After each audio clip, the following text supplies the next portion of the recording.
Welcome to this LouieTeeNetwork exclusive Washington Commanders 7-round mock draft without trades. So this is self-explanatory. Washington comes into the draft with 9 selections. We're going to go through this draft, make all 9 selections, no trades, and just see how it ends up.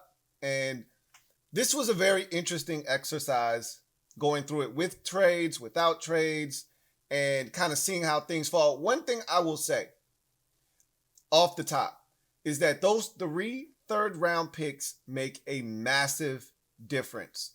And you will see that throughout both mock drafts, with and without trades. It is massive. That said, let's get into this mock draft without trades. And we start with the number 2 overall pick. This one we know is going to be a quarterback. Right now, we don't know which quarterback. I think they're leaning in one direction. It may take some convincing to get there. The process is far from over, but as it stands right now, this is the player that I think Washington is going to select at number 2 overall.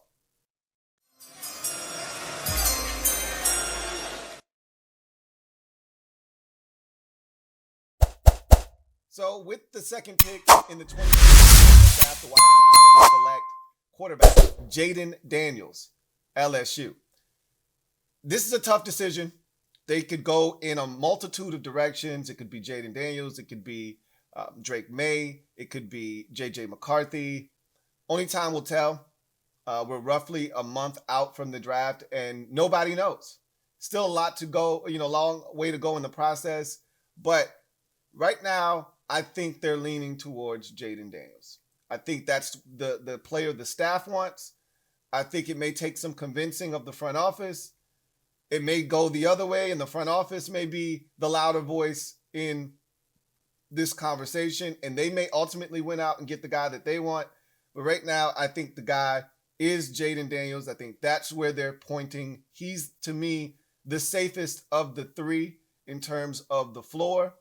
And so I think that's where they're pointing right now. His playmaking ability, his ability to use his legs, what he was able to do in the SEC, 40 touchdowns through the air, only 4 interceptions, meaning he's taking care of the football. It's going to go a long way, I think, in helping determine him being the 2nd overall pick for the Commanders right now. But again, subject to change, and a lot can be done in a month's time. And so we'll see what happens. But as we move on in this draft, Washington owns the 36th pick in the 2024 NFL draft. And it's their first of 2 second-round selections. And this is the direction I think that the draft falls and ultimately gives them an opportunity to select.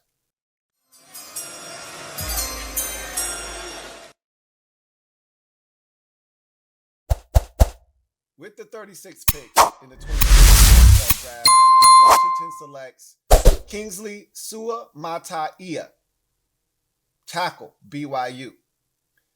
I've seen him pop up in a lot of mock drafts and for the Washington Commanders. And he's a very popular pick, not necessarily because he's the best tackle, but because he may be the best tackle left of the ones to choose from. Now, I think Jordan Morgan is a guy that could be available at this same spot. And Washington has already brought him in for one of their official 30 visits. So that's another name to play around with at this spot. I think both have a chance to be available. It's going to be interesting because Kingsley Suamataia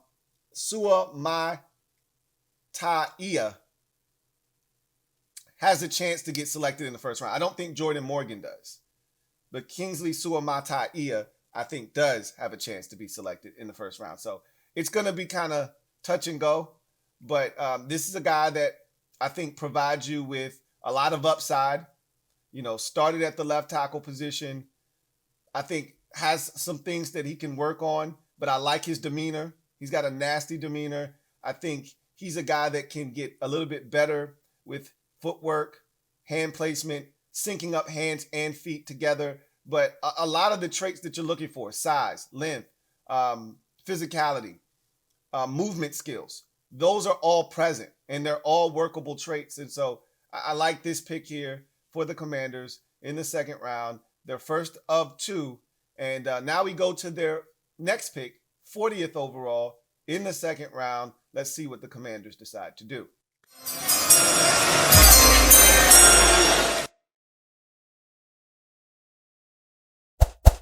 With the 40th pick in the 2020 draft, the Commanders select Ja'Tavion Sanders, tight end, Texas. So they've already brought Ja'Tavion Sanders in for one of their top 30 visits. This is a guy that I know they're very interested in. And the question then becomes, how soon is too soon for Ja'Tavion Sanders? Look, this is what you have to weigh at 40, if you ask me. And it's a really simple question to ask yourself. If you're selecting here, if you're Washington, and you've already knocked down the tackle position, or even if you haven't, do you want the 11th, 12th, 13th, 14th best receiver in the draft at 40? Or do you want the second best tight end in the draft at 40? Your choice.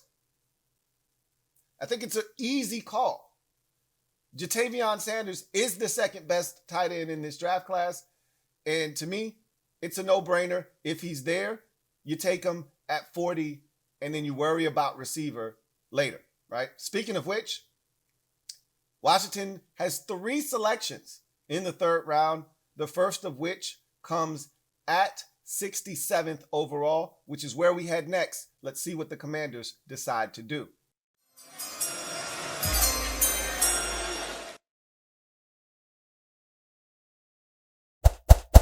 With the 67th pick in the 2024 NFL draft, the Washington Commanders select Xavier Legette, wide receiver, South Carolina. So it's no secret, I'm very high on Xavier Legette.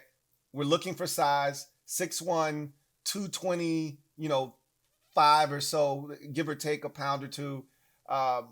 Big physical receiver, can ran a 4.39 at the scouting combine, can go up and high point the football. He's everything we haven't had offensively in Washington for quite some time. And so he's very raw still, not a great route runner, only 1 year of true production. So much has been made of this meteoric rise for him, but there's a chance he could be there at 67. There's a chance. I think it's a slim one, but it's a chance nonetheless. If 7 or 8 receivers go, in the top 35 or so of this draft, at some point the position will cool off a bit, right? Other positions will be taken. Hopefully that will lead to a guy like Xavier Legette still being there in the third round of the 2024 NFL draft when Washington is on the clock with an opportunity to select. And we'll see just how interested they are if he, in fact, is on the clock. In this scenario, he was, and he becomes another weapon for the rookie quarterback, Jayden Daniels, to get the football to in his first season in the NFL. So we move on to Washington's next pick in the draft. It's their 5th already in this young NFL draft, 78th overall. This was acquired in the deal with the Seahawks when they traded Sam Howell. And so with that 78th overall pick, the Washington Commanders do this.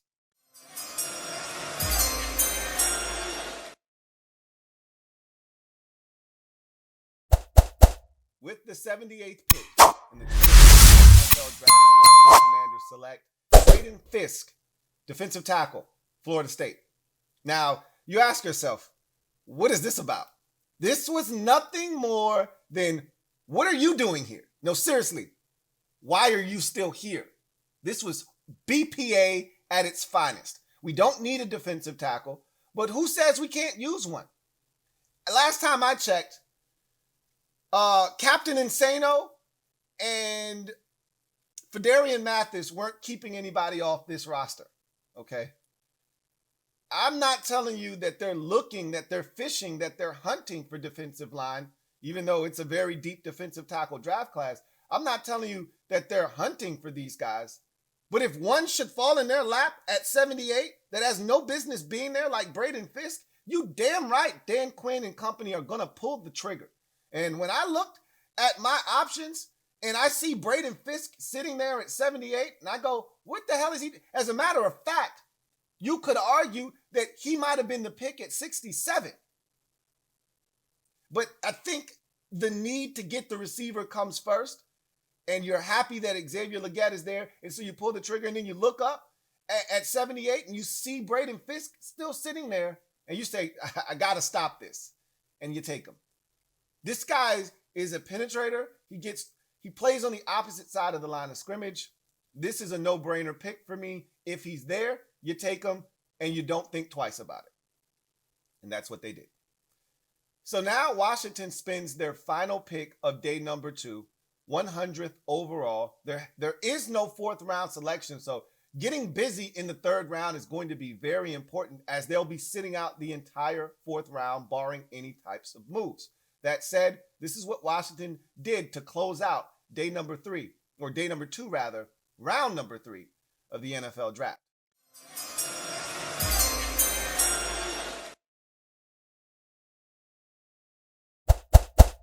With the 100th pick of the NFL draft, the Washington Commanders select Tennessee Volunteer running back Jalen Wright.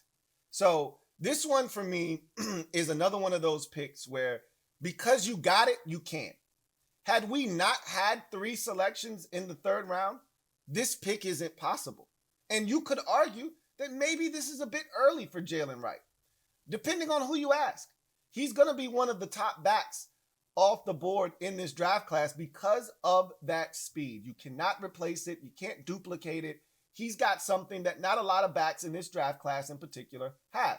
It's a trait and a skill that Washington needs desperately out of the backfield. We currently don't have a guy that offers that ability. And so when I look at Washington's running back group, I see 3 running backs, 2 that are very similar, but one that is clearly better than the other at that thing, being that physical bruising back. And that's obviously Brian Robinson Jr., who's the starter. They bring in Austin Eckler, great change of pace. And I think Jalen Wright could offer the missing piece to that backfield. And honestly, if they're keeping 3, Chris Rodriguez can be the odd man out and I'd have no issues with it. But I think this is a roster that can keep 4 backs. And so you could add Jalen Wright, still hold on to Chris Rodriguez, continue to let him and maybe even Jalen Wright play special teams and continue to develop those guys and then see what happens. I don't think that it's a foregone conclusion that Washington does nothing at running back. And if Jalen Wright is there and you're sitting there and you don't see anything else that intrigues you, they could go offensive line again here. This is why I say these 3 picks in the 3rd round, the possibilities are endless. It allows you to do whatever the hell it is you want to do. And right now, I see Jalen Wright and I say, I want speed. More of it. We've added tons of it at the tight end position, at the wide receiver position. Why not add it at the other skill position on offense? And quarterback for that matter. We've added it at quarterback, tight end, wide receiver. Let's complete the cipher and do it at running back as well. So now we go to day 3 of the draft. Washington does not hold a 4th round pick, but they do, however, have a 5th round pick. 2 of them, as a matter of fact. The first of which looks like this.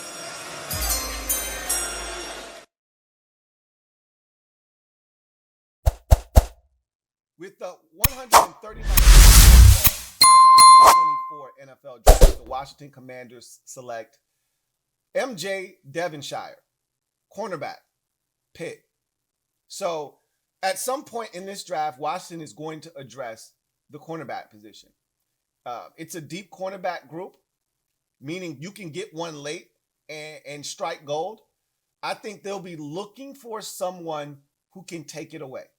That's been the mantra since they got here. Ball is life. They got to have it. They're going to be looking for someone who can take it away. And MJ Devonshire has done that throughout his career.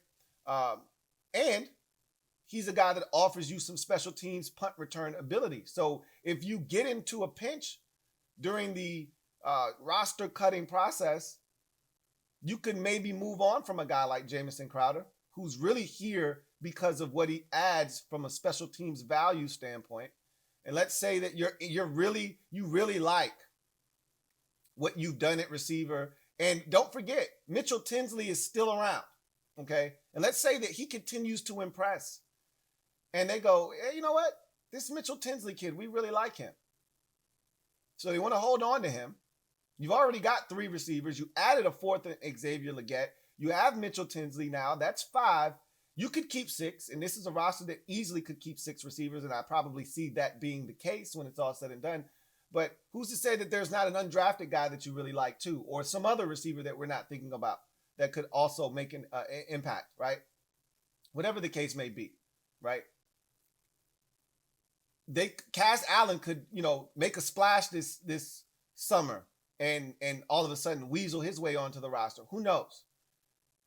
With that said, MJ Devonshire gives you another guy that offers you special teams value, but also can play inside or outside.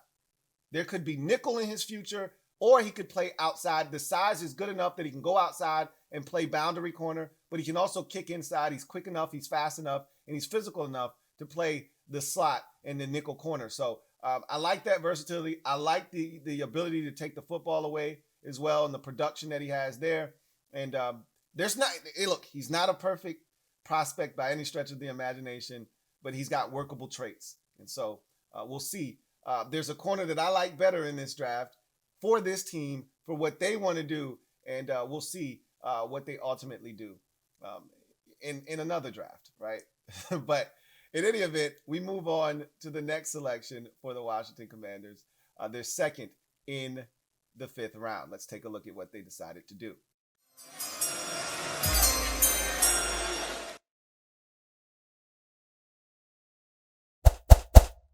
With the 2024 NFL draft, the Washington Commanders select Matt Goncalves, tackle or offensive lineman, Pitt.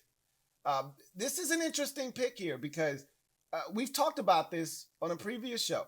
But if you go on the Washington Commanders website and look at the roster, Sam Cosmi is listed as a tackle. Now, what does that mean? Absolutely nothing in April or May, or in this case, March. Nothing. All it does is it gives us something to think about, food for thought. Could he be making the transition back out to tackle where he initially started his career? We could get to, July and the start of training camp, and he could be right back at right guard. So who knows? It's just a designation on the website. But what it does say is that they may be considering it. That didn't happen on accident, that he's listed as a tackle, that Andrew Wiley is listed as a tackle/guard. That's not on accident.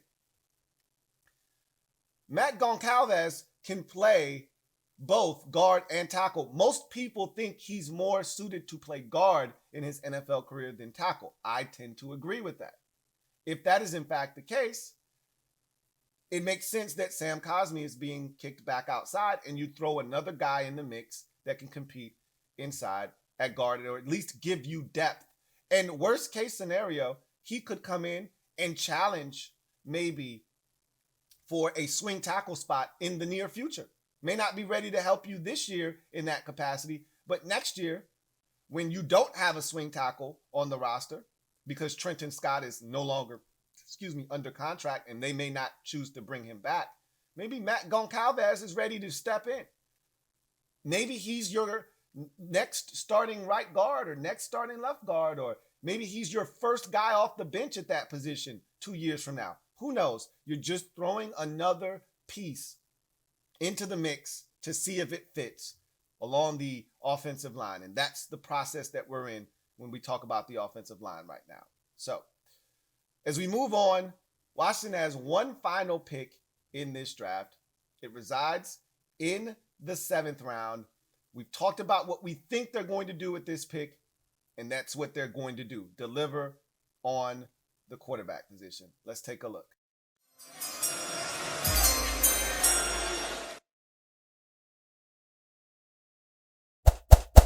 with the 224 NFL draft, the Washington Commanders select Kedon Slovis, quarterback, BYU. So we were told by Adam Peters that this team was going to take 4 quarterbacks into camp. So we have 2 on the roster. You add 2 in the draft. You added Jayden Daniels already at the top of the draft, essentially, with the 2nd overall pick. And now you wrap up your draft in the 7th round with a quarterback. So you bookend this draft with quarterbacks. Start with one, end with one. Kedon Slovis, well-traveled, played at 4 different schools in 5 years. So, this guy isn't a very good quarterback. No one's going to confuse him for Brock Purdy here, okay? And generally, understand that when you draft a quarterback at the end of the draft, he's probably going to suck. And Kedon Slovis isn't a great prospect, but what he is a guy with workable traits that you hope to mold into a solid backup quarterback. Nothing more, nothing less. The 49ers weren't looking for Brock Purdy to turn into Brock Purdy. They were looking for a solid backup quarterback option like they had drafted so many times before previous to Brock Purdy. They didn't think they were getting the next guy that could potentially lead them to a Super Bowl. They thought they were getting C.J. Beathard, reincarnated. They thought they were getting Nick Mullins, reincarnated. That's what they thought they were getting in the 7th round. And that's what Washington's looking to get here. A Nick Mullins, a C.J. Beathard, a guy that's going to come in and hopefully be a solid backup for the duration of his rookie contract. Maybe he will, maybe he won't. But you throw a dart and you see if it sticks. If it doesn't, you try again next draft or the draft after that, right? So, look, anything to keep Jake Fromm from ever seeing the field is good for me. So, with that said, let's recap what Washington did in this draft and take a look at what they were able to accomplish. So, as you can see, Washington went straight through the draft, made no trades, selected every pick that they had. 2nd pick overall, Jayden Daniels, quarterback out of LSU. In the 2nd round, they had 2 selections, 36th overall. They took Kingsley Suamataia out of BYU, the offensive tackle. At pick 40, they took Jatavion Sanders, tight end out of Texas. Then you go to the 3rd round where they had 3 selections, the first of which, 67th overall, they took Xavier Legette, wide receiver out of South Carolina. From there, they had the 78th overall pick that came via the Seattle Seahawks deal with Sam Howell, in which they spent that pick on BPA with defensive tackle Braden Fisk out of Florida State. With the 100th pick overall, Washington wrapped up day 2 in their third round selection with running back Jalen Wright out of Tennessee. You get to the 5th round, Washington had 2 selections there, no 4th round picks due to that Sam Howell trade with the Seattle Seahawks. You get to 139 overall, and they select cornerback MJ Devonshire out of Pitt, a versatile corner that can play nickel, can play boundary, can return punts, etc., etc. At 152, Washington selects Matt Goncalves, offensive lineman out of Pitt, guy that was a tackle at the University of Pitt, but a lot of people see him, and he played all over that line. He played tackle, he played guard, and so a lot of people think that his most natural position will be guard at the next level, and we'll see what Washington sees him as, but he would be added to the mix. And then finally, at pick 222, Washington wraps up their draft with quarterback Kedon Slovis out of BYU. So that is Washington's mock draft, no trades. What do you think? Leave it down in the comment section. Tear it to shreds if you'd like, but say something. Give me some kind of feedback. I can't wait to hear your responses in the comment section. That's going to do it for me, your man Louie T. If you haven't already done so, check out the mock draft with trades. This was the one without trades. Tell me which one you like better. And when I come back, we will discuss both of them and get to the bare bones of each of these mock drafts and see what ultimately is going to transpire. But that's going to do it for me, your man Louie T. Until next time, you guys have a good one. Take care. LouieTeeNetwork. Yeah.